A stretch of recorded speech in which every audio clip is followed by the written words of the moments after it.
Welcome to week 5. We're going to explore how to enlist your employees as brand champions. Section 4 of our text includes a quote. If you want to build a ship, don't drum up the men to gather wood, divide the work, and give orders. Instead, teach them to yearn for the vast and endless sea. Now, this is a quote from the author and aviator Antoine de Saint-Exupéry, who lived in the 1900 to 1944. The idea is that you don't just tell a person what to do. You give that person reason for wanting to do whatever it is needs to be done. Right? You give them a clear vision. You help them understand the importance of their work. Help them want to succeed as much as you, the leader, wants them to succeed. I learned this in the Navy. We, of course, have to give orders. There are times where people have to do things they don't necessarily want to do. That happens inside the military. It happens in the civilian world as well. But most of the time, you'll be surprised how well your employees will react if you give them the vision as opposed to giving them direct orders. Okay. Now, whether your business involves medical devices, automobiles, property management, insurance, professional services, fine dining, whatever it is, one core rule always applies. If your frontline people, in other words, those people who interact with your customers, if they're out of sync with the vision, trouble is brewing. Okay? Everyone within your organization needs to be on the same page. They need to understand the vision, and they need to appreciate their role in meeting that vision. Now, this is true whether the business is a decade old or 100 years old.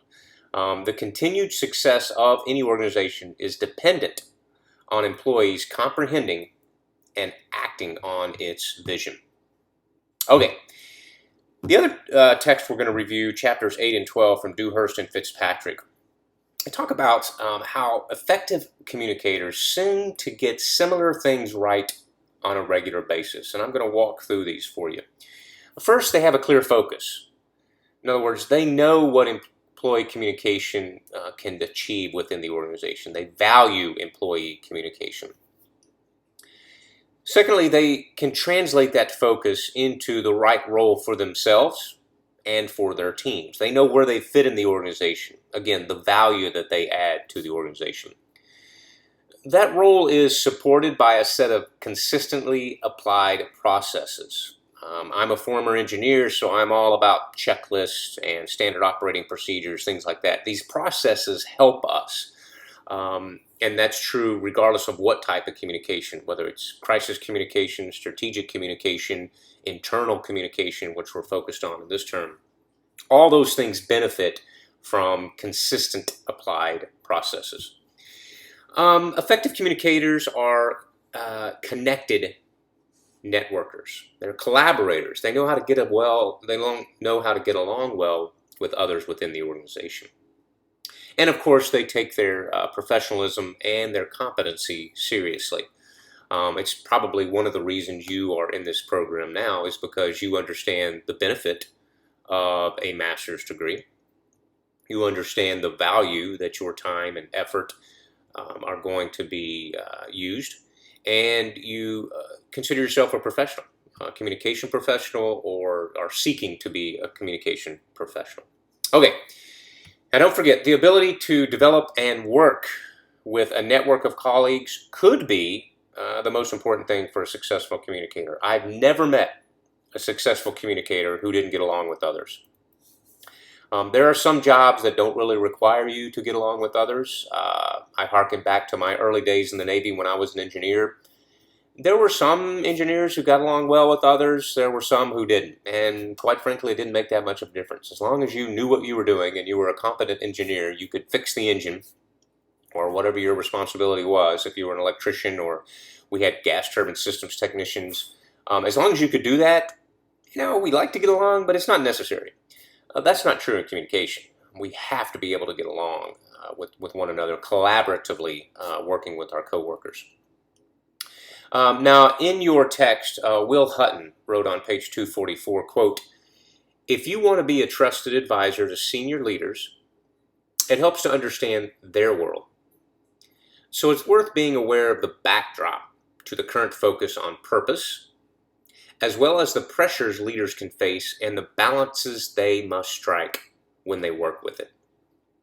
Two things. One, if you want to be trusted, you have to add value. When I was the director for communication at Navy Recruiting Command, we had 7,000 recruiters spread out across America. And we had 26 recruiting districts, each of which had a public affairs officer. And often I would get a question about, or maybe some frustration from a public affairs officer who maybe was not included in certain things or didn't get the access that they needed to their commander or executive officer or the senior leaders. And so I would turn the question right around. What value are you adding? Because I promise you, as a leader, if someone in my organization is adding value, that's the person I'm going to go to. That's the person I'm going to trust. That's the person I'm going to depend upon when I need that communication effort. Second thing, we talk a lot about audience analysis, and people tend to think of the external audience, which is natural. Bring that inside the organization. We talked about the internal customer before. When you are serving a leader, maybe you're a direct report to the CEO, or in my case, the commander or the admiral or whomever that is, that person is your customer. So when we read this Will Hutton quote, the idea is that we need to understand their world. We need to understand our audience. In this case, our audience is that senior leader. What does she or he need to succeed? Because they want the organization to succeed, right? They're ultimately responsible. And how can we as the communicator help that person succeed to meet whatever mission our organization has? Okay, professional communicators often get involved in helping their organization discover and frame its purpose, usually in the form of a purpose statement. I've been in many organizations where we've been invited to the table to talk about an updated mission statement or a vision or purpose. We can play a key role in that because remember, one of the important things that's going to have to happen is that mission, vision, purpose, those are going to have to be communicated to the employees. And so what better person to have a seat at the table when drafting those mission, vision, purpose than the communicator, right? The person who knows and is the trusted value-added agent for communication. We're going to have to communicate it internally, so bring us in early so that we can help when we draft that purpose. All right. As we close, I want to recommend that you review Figure 12.1. That's on page 246. It helps distinguish the differences between purpose, values, mission, and vision. There are courses that talk about those things, so I'm not going to spend a lot of time on it here. But I think it is helpful if you are involved with crafting those to understand that there are unique differences between purpose, value, mission, and vision. All right.